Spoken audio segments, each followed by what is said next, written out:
Da. Salutare, fraților, astăzi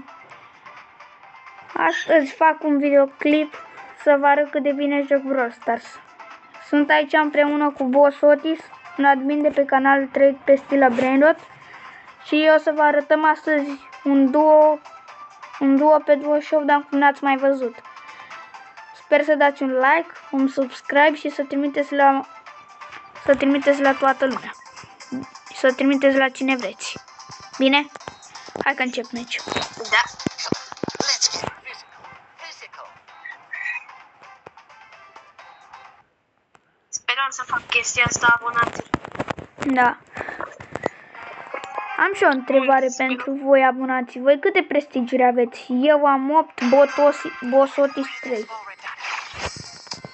Adevărat? Ia. Mă duc în buș pe boxuri. Bun. Bravo, bravo. Așa. Al doilea bun.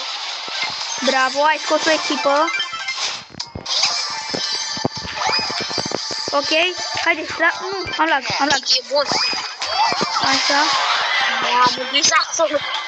Mamă, frate, în box. Uite. E aici un boss la mine și el va pe bas. Bun! Ăsta-i, frate. Da. Cei mai buni. Bravo. Hai să deschidem și un d-ăsta slab. Bun. Mi-a picat un rar, din păcate. Okay. Și mie la fel mi-a picat 2 supereri din ce o să drop. Acum ăsta a fost videoclipul. Sper că v-a plăcut.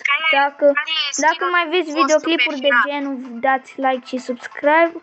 Și ne vedem data viitoare cu un nou videoclip. Pa, pa!